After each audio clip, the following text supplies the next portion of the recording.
हलेबीडु शहर दक्षिण भारत में मौजूद एक चमत्कारिक मंदिर है। चमत्कारिक इसलिए क्योंकि भारत के इस हिस्से में उस समय ऐसे ऐसे यंत्र इस्तेमाल किए जाते थे जिनके बारे में दुनिया के बाकी हिस्सों में सैकड़ों सालों के बाद पता चला। यहाँ के मंदिरों में ऐसी मूर्तियां मौजूद है जिन्हें बनाने के लिए किस तकनीक का इस्तेमाल किया गया है यह आज तक किसी को पता नहीं चला है। कर्नाटक राज्य के हासन जिले में स्थित हलेबीडु शहर विजयनगर साम्राज्य का एक महत्वपूर्ण भाग था। इसी विजयनगर साम्राज्य के राजाओं ने कई सालों तक बाहर से आए मुस्लिम आक्रमणकारियों से भारत को बचाए रखा था। हलेबीडु 12वीं शताब्दी में होयसाला की राजधानी हुआ करता था। होयसालाओं ने करीब 300 सालों तक यह राज किया, लेकिन 14वीं सदी में दिल्ली के सुल्तानों की फौज ने इस गांव को उद्ध्वस्त कर दिया। इस हमले में खुशकिस्मती से हलेबीडु शहर के कुछ मंदिर बच गए। क्योंकि ये शहर राजधानी से थोड़ा दूर था, इसीलिए लुटेरों की नजर इस मंदिर पर नहीं पड़ी।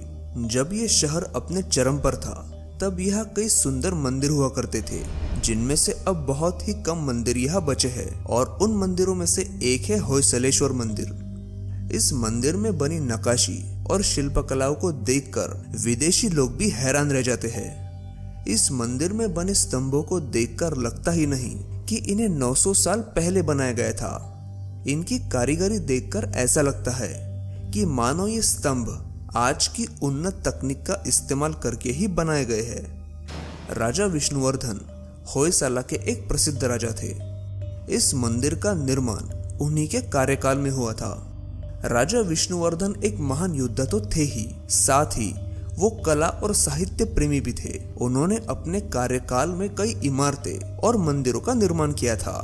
हजारों साल पहले बने इन मंदिरों में पत्थरों को जोड़ने के लिए बड़ी ही नायाब तकनीक का इस्तेमाल किया गया है, जिसे इंटरलॉक टेक्निक कहते हैं। लेकिन हम पूरी दुनिया में इस तकनीक से बने स्ट्रक्चर देख सकते हैं, क्योंकि पुराने समय में दुनिया भर में विशाल पत्थरों की वास्तुएं इसी तकनीक की मदद से बनाई जाती थी। लेकिन एक खास बात है जो इस मंदिर को बाकी दुनिया से अलग करती है, एक ऐसी कारीगरी जो दुनिया में किसी भी ऐतिहासिक मूर्तियों में नहीं देखी गई, और वो है यहाँ पर बने स्तंभ, जो किसी अजूबे से कम नहीं है। इन स्तंभों पर बने गोलाकार निशान मशीन के बिना बनाना नामुमकिन है। आज के इतिहासकार कहते हैं कि ये खांचे पारंपरिक औजारों का इस्तेमाल करके ही बनाए गए थे। लेकिन मुझे तो ऐसा लगता है कि आज के इतिहासकारों की बात मानना मतलब उन कारीगरों का अपमान है जिन्होंने उस वक्त कुछ खास तकनीक का इस्तेमाल करके ये निशान बनवाए थे। और उन कारीगरों की वो खास तकनीक थी लेथ मशीन। जी हाँ, वही मशीन जो आज के समय में ऐसा काम करने के लिए इस्तेमाल की जाती है। आज हम इस मशीन को लेथ मशीन कहते हैं, लेकिन हो सकता है कि उस समय इस मशीन का कोई दूसरा नाम हो, इसका स्ट्रक्चर थोड़ा अलग हो और ये इलेक्ट्रिसिटी पर ना चलती हो। लेकिन ऐसी मशीन का इस्तेमाल किए बिना पत्थरों के स्तंभों पर ऐसे निशान बनाना नामुमकिन है। 12 फुट के विशाल स्तंभों पर छेनी हथौड़े से ऐसे निशान आज भी कोई कारीगर नहीं बना सकता, क्योंकि इस काम में अगर थोड़ी सी भी गलती हुई तो पूरा पत्थर टूटने का डर रहता है। लेकिन यह एक और सोचने वाली बात है कि ऐसे खांचे बनाने के लिए स्तंभ को गोल घुमाना पड़ा होगा, जैसा लेथ मशीन में किसी भी लोहे के रॉड को घुमाया जाता है। तो इतने भारी स्तंभों को उन्होंने कैसे घुमाया होगा? शायद इन सारे सवालों का जवाब हमें इस मंदिर में बने एक दूसरे शिल्पों को देखकर मिल सकता है। इस मूर्ति को देखिए। इस मूर्ति के हाथ में एक ऐसी चीज नजर आ रही है जो किसी गियर जैसी दिखाई दे रही है। वही गियर जो आजकल कई सारे मशीनों में इस्तेमाल किया जाता है। तो क्या ऐसे ही किसी गियर से बनी मशीन का इस्तेमाल करके यहाँ के कलाकारों ने इन स्तंभों पर ऐसे खांचे बनाए होंगे? बिल्कुल ऐसा हो सकता है।